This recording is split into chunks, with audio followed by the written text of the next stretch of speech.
What's going on, guys? Today I'm going to be reviewing the second movie in my zombie-thon, and that is George A. Romero's Survival of the Dead.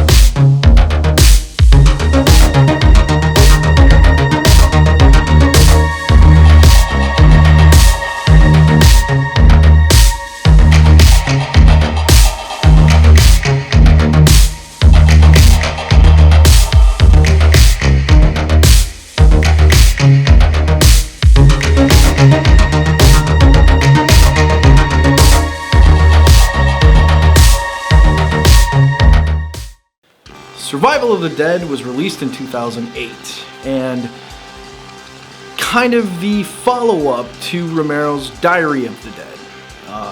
Diary of the Dead was an absolute failure. Probably the worst George Romero zombie film. Yes, even more so than Land.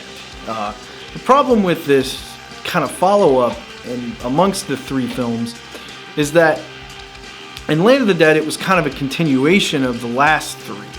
But then in Diary of the Dead, it's kind of like a reboot where the zombie apocalypse or whatever is now happening all over again. And it's sort of its own thing.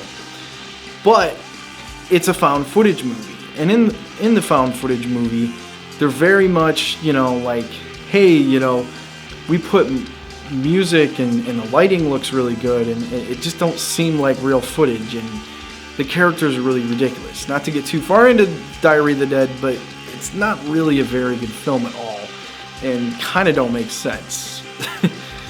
And the thing that connects it, though, is that there's a group of National Guardsmen, and they show up in Diary of the Dead for like a little bit and pull over the college kids making this documentary, and I believe, I'm not sure if they shoot someone or they threaten to shoot someone, but they're just kind of there as like a device to be like, the world's fucked.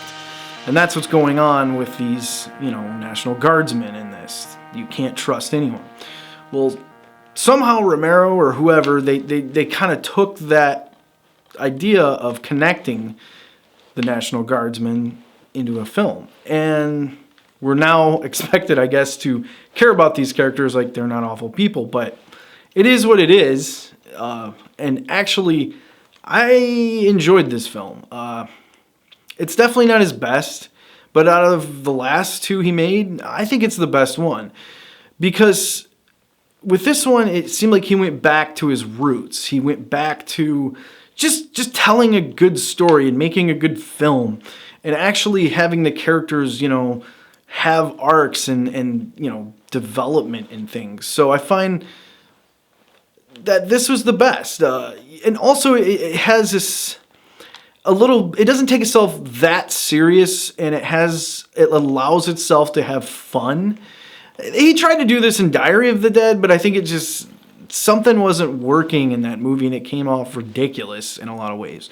With this, you have those moments where it's scary or it's dramatic, and it can be a little funny, or certain characters can be a little funny. Now, what this film is sort of a take on the Hatfields and McCoys. So it's like rival families, right? Or a rivalry between families that has gone back, to when they were children. And it's kind of about these two old guys. The one being O'Flynn and the other Muldoon. And O'Flynn, and they're Irish, and I don't know why they're Irish. I didn't catch why they are Irish. They're not in Ireland, I don't think. The National Guard isn't Irish people.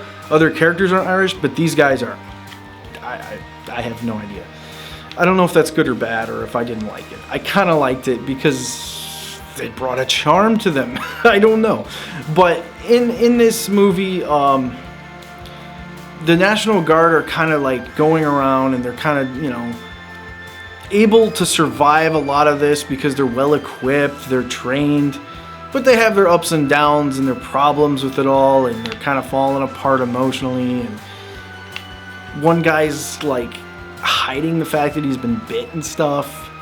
So you have a lot of that going on. But then when they meet this O'Flynn guy who they find his viral videos, I'm not quite sure what was going on with that, but they find him, and the next thing I know, you know, they're being brought to where O'Flynn lives and showing them, I guess, you know, what the fuck's wrong with this Muldoon guy. And Muldoon is doing is he's keeping his loved ones that have turned into zombies like chained up in his house and in the yard, and basically Muldoon finds it inhumane that, you know, they kill the zombies, but he actually kills humans, and he's kind of this guy that is just protecting his zombie family, I guess.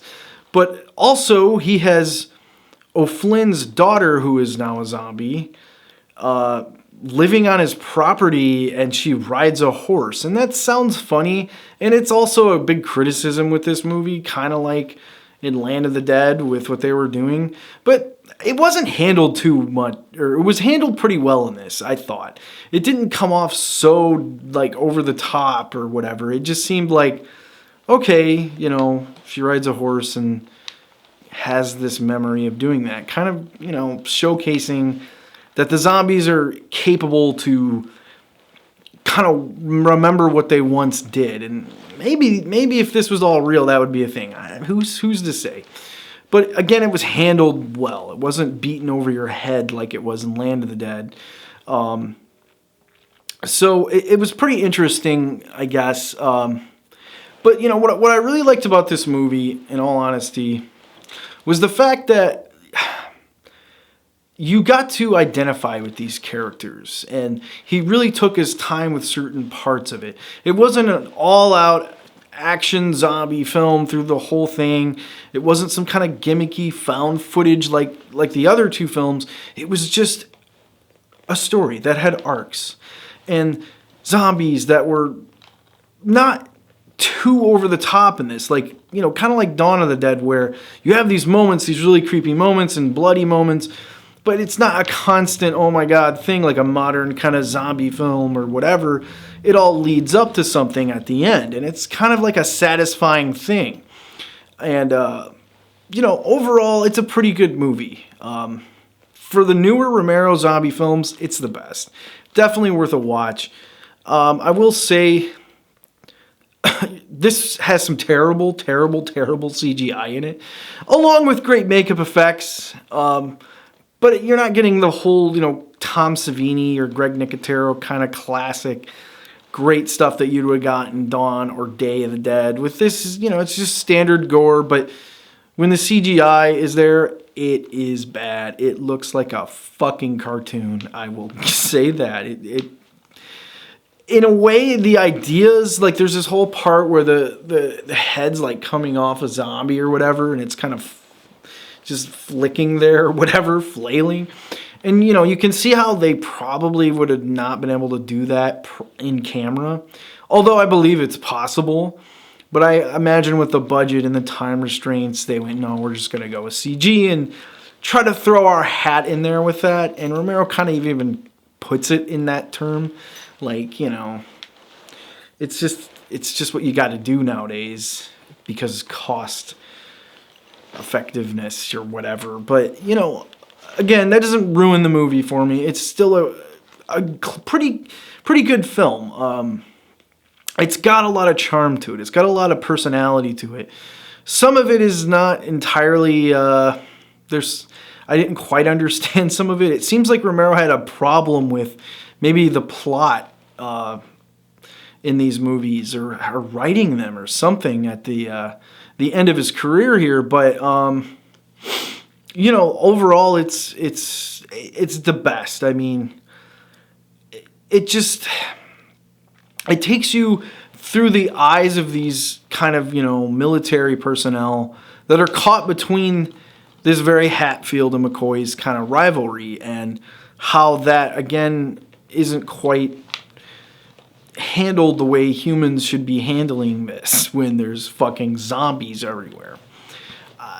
I don't exactly know what he was trying to say with his social commentary in this, other than kind of a rehash maybe of here we are where communication doesn't seem to work. Sort of like Day of the Dead. Maybe even going back to Night of the Living Dead. But overall, it's an enjoyable movie. I highly recommend checking it out. Please hit a subscribe and a like for me, guys. I hope everything is going good in your life and you're doing what you love. And that's all I got to say about that. Peace the fuck out.